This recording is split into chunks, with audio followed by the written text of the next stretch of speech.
recording a short session that you can use in your own time. Many of you have been part of my Facebook group now for a couple years. It of course came about from COVID. We weren't able to practice together because of the restrictions and things like that. And so this is great that we had things like this. However, this is not intended to replace your own practice within a studio or wherever you choose to practice. This is going to be just a simple, short sequence for you to practice anytime you need it. Also, for some of you have asked for just something basic. And when I say basic, I mean simple. I don't mean ability, because I don't think there really is an ability attached to yoga. For me, ability doesn't play a part in it. It just depends on what you need on that day. For instance, there are times that my practice is very, what could we call it? Energetic. It is very energetic. I love those big, beautiful poses. I love those big, beautiful poses, just like I love beautiful jewelry and beautiful art. However, there are times when your yoga practice should reflect your needs. For example, if your day has been hard, if your day has been challenging, then perhaps your yoga practice should not be any of those things. We fall into the idea that every time we get on our mats, we have to do something really extravagant, and it's the opposite many times for me. So extravagance is not what we will be practicing on this video. I'm going to be providing for you just a simple breath to movement sequence. When we speak of yoga, the breath is really primary. It's primary. The movement is secondary, and that is what we call the asanas. If you explore the 8-limb wheel of yoga, and if you're watching this video, I'm going to make the prediction that you maybe have not, and that's beautiful. But the asanas are just one small part of your practice. Let's go ahead and get started then. I'm going to have you come to a child's pose. So coming to your mat, come down onto your hips. First, take your knees wide. You can take your tops of the feet flat if that feels good. My favorite modification of this pose is to turn the toes towards the hips to stretch out the fascia of the feet, because the feet really maybe don't get enough attention as they deserve, and once they're unhappy, sometimes it's a little too late. So curl up the spine, reach the hands out long, drop the forehead to the mat, and let your belly nuzzle up right in between the V shape of your inner thighs.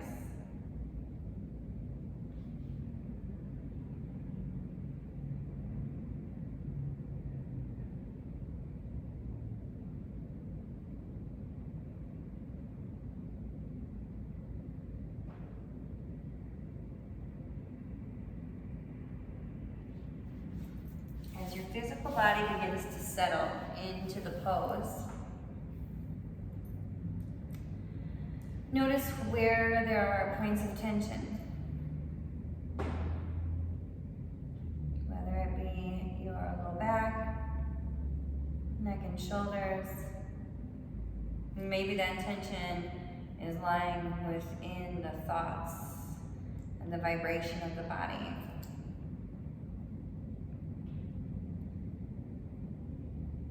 Start to bring your awareness to your breath.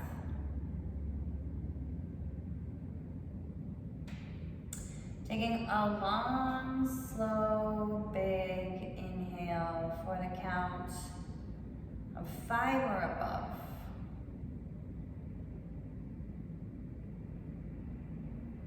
make it to the top of that inhale. Let your exhale match.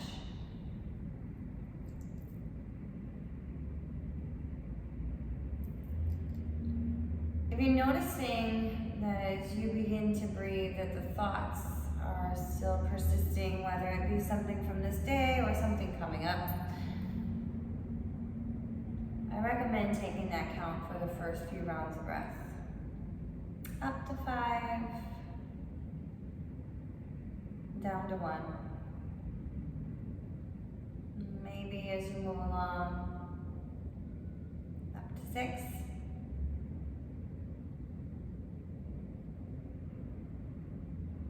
Down to 1.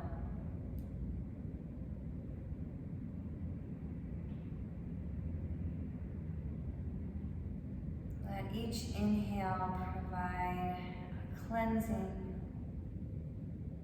a renewal, not only of breath, but of perspective.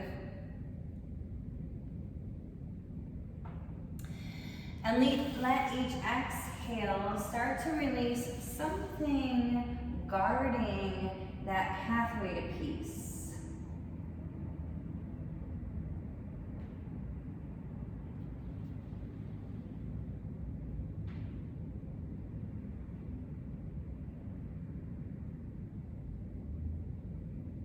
Reach your fingertips out long, bring space between the mat and the elbows.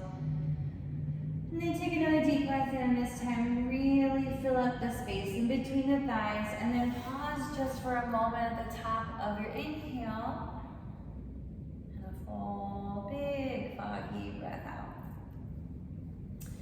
Start to make your way to a tabletop as you allow your hips and knees to line up, and your wrists, elbows, shoulders. Reach the crown of the head forward, let the shoulders back away from the ears, drop your belly, lift your gaze up towards the ceiling, pull back with the heels of the hands as you reach the chin forward. Exhale, lift into your spine, drop your chin into your chest, and then take a few slight movements, circular movements with the head. Inhale and lift. And exhale, let the belly button climb up towards the spine. Find a rainbow shape with the spine. Any degree will do. Inhale, our first breath and movement sequence. Exhale, up towards the ceiling. Inhale, up towards the sky. Exhale towards the ceiling. See if you can synchronize the breath without worrying about the length or the depth of your movement. The synchronicity of the breath and movement is most important. One more round as you breathe out. Come back to center. Take the left hand, stamp it down towards the ground. Take your right hand and reach up towards the ceiling. Exhale, thread the needle, drop down onto the right shoulder, and then tent out the fingertips on the left hand and roll into the right shoulder. What you might notice right away is that you have perhaps been ignoring something going on in the right shoulder and you're getting all kinds of information. For those of you who have been practicing or looking for a challenge, you can reach the left fingertips out. You can wrap the left hand around the right hip. And you can reach the left toes out. Options are nice. Maybe lifting the left leg. Keep in mind the purpose of your practice. Slowly begin to unravel. Replace the left hand if you've taken the bite. Inhale, reach up towards the sky. Exhale, drop the right hand, take it to the left side. Inhale, the left fingertips high. Curl the body over towards the left side of your space and then thread the needle. Take that left hand towards the right. Breathe deeply into that belly and then curl curl onto the left shoulder. Same options here. You can reach that right hand out in front of you. You can take the bind. You can reach those right toes out or engage the belly and lift the right toes towards the ceiling.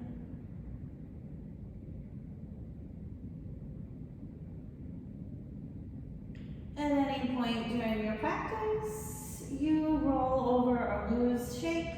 Good for you. Tried something new, start to unravel. Never view it as a misstep, just an effect. Tuck the toes and lift the hips to your first downward facing dog. Have some fun here with your down dog as you move in a way that is authentic. Using this time to walk out the hips and get to know the whole pose. Get to know the whole pose. For me, what I find is that the pose doesn't necessarily become mine that day until breath 3, 4, almost breath 5. Meaning a full breath in and a full breath out is that cycle of breath. So take the time to slow down and appreciate each part of it.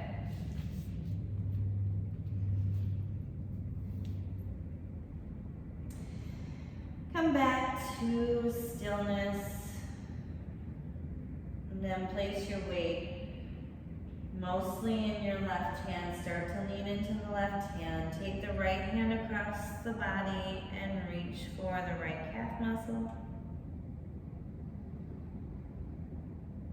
Reach for the right ankle, or maybe take that hand to the left heel. Use the grip that you have to pull the body over to the left.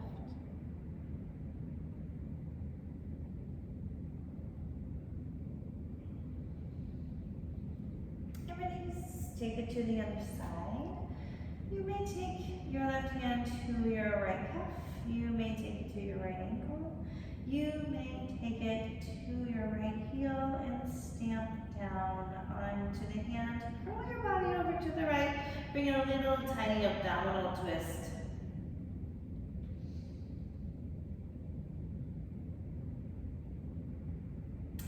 And come back to center. Look towards your hands. Walk yourself to the top of your mat. For your first forward fold, drop the belly into the thighs.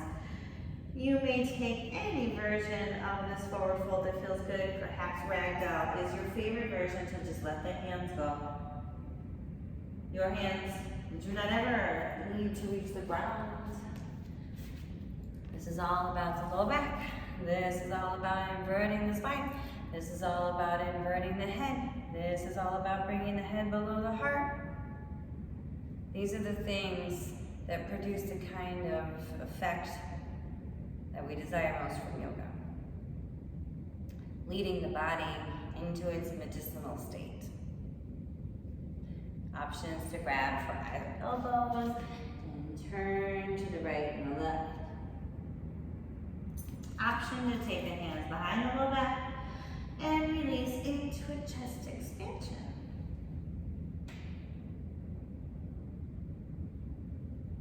Release your hands. If you've taken any modification, slowly rise up all the way into a standing position for your mountain Tadasana. Lift the belly off of the thighs. And become nice and engaged through the quadriceps. Become engaged through the belly. And then finally, become engaged through the hands. Oftentimes, the hands kind of stay floppy, or we don't quite know what to do with the hands. Let the hands extend out, palms face one another.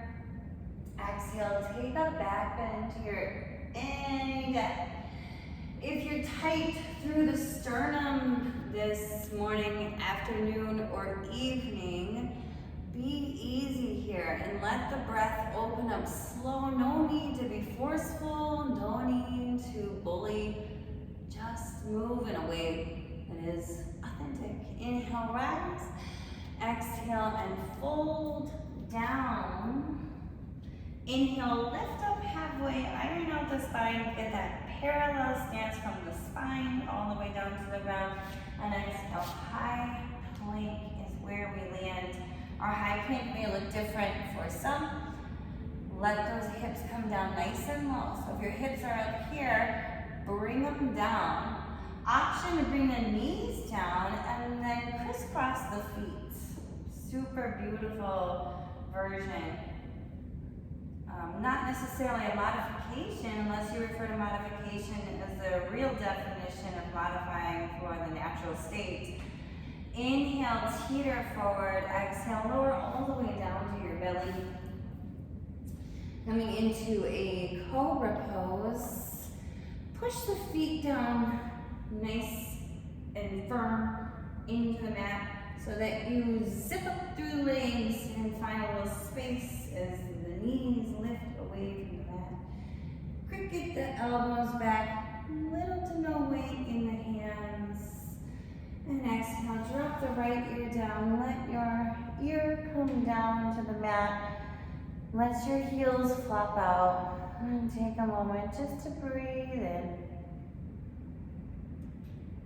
And breathe out. Hands come back underneath the shoulders. We'll take a second set of that. Bring the toes together to touch. Stamp the feet down and slowly begin to lift. Using this spine strengthener to strengthen the muscles around this low back. And exhale, drop the left ear. Heels flop out.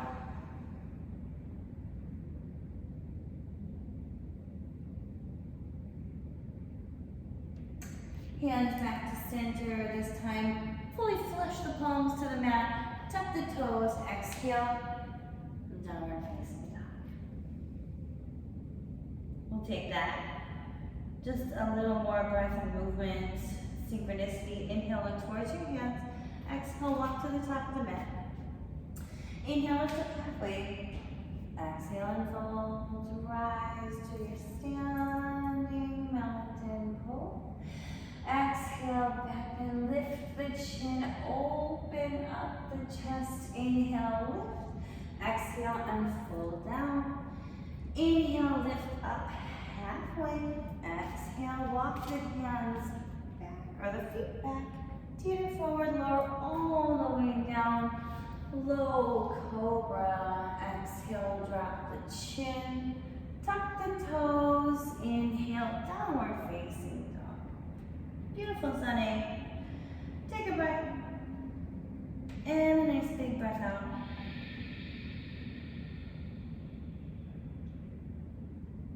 Take the right toes away from the mat slightly. And bring that right knee right behind your right wrist. Sink back into the pose. Coming into pigeon pose. A beautiful way to take this without the strain on the knee is to come down on your back and take supine pigeon, but if you know where you're going, sleeping pigeon, drop the chest down, drop the forehead. If you're taking that supine pigeon, just to show you what that looks like, cross the right ankle over the left knee, and let that right knee fall out. You have the option to grab behind the left thigh.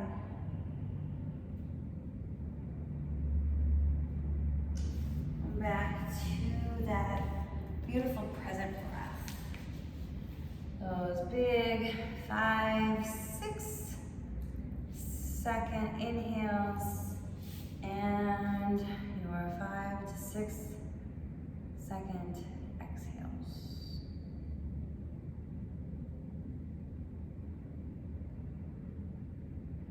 Our hips have this beautiful ability to protect us. Strongest structure of the body. which is also the strongest structure of our emotions.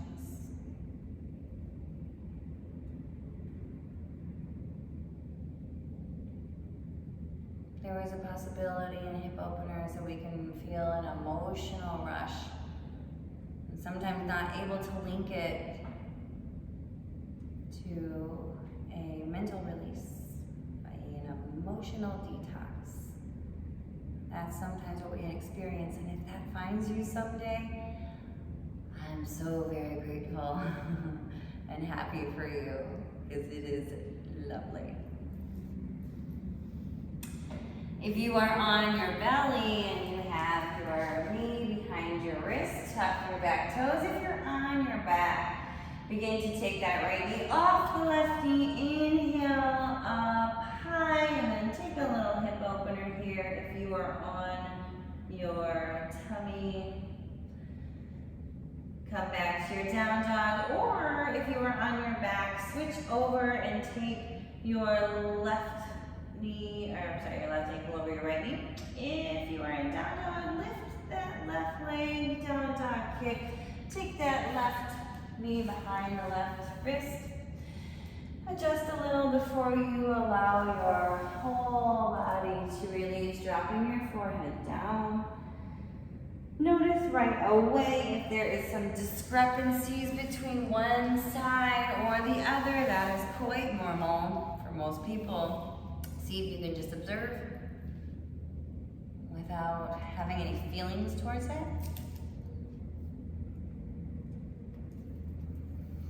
Let this side be just as lengthy and just as detoxifying as the other.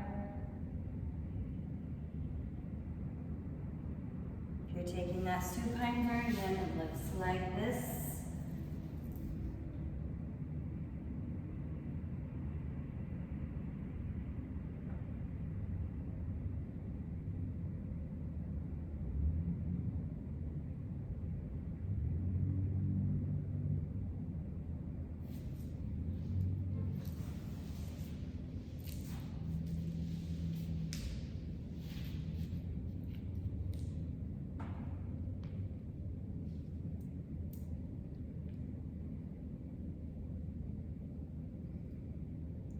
If you're on your belly, start to walk your hands back.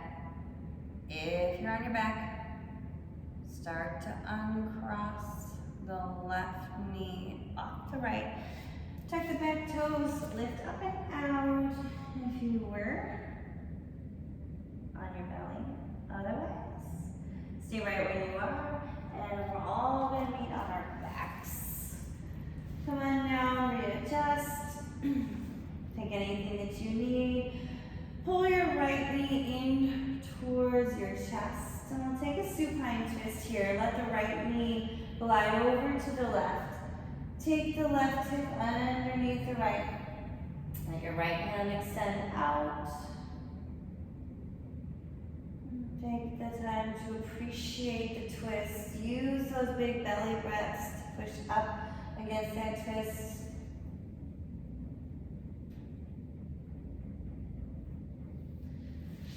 Twisting is one of the asana movements that helps the body to find its greatest state of function.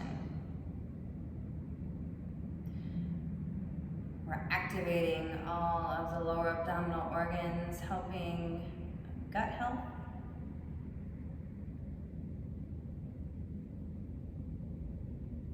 Our gut is everything, right? The nucleus of the function. Everything comes from there. Come back to center. Let the right leg go long. Pull the left knee in, and then take that twist to the other direction.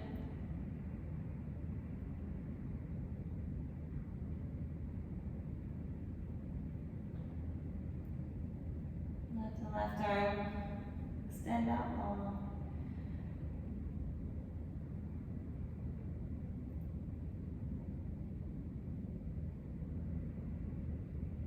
Pull the left knee in, uncross, and pull the right knee in. Pull both knees up towards your chest. Bring your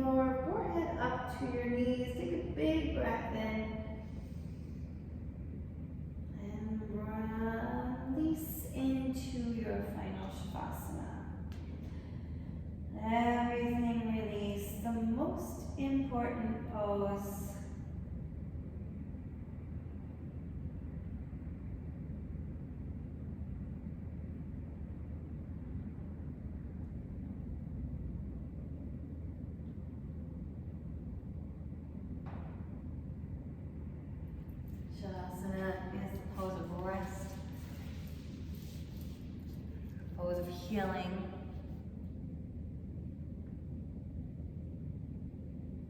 Shavasana is where it all accumulates together. While we allow ourselves to do nothing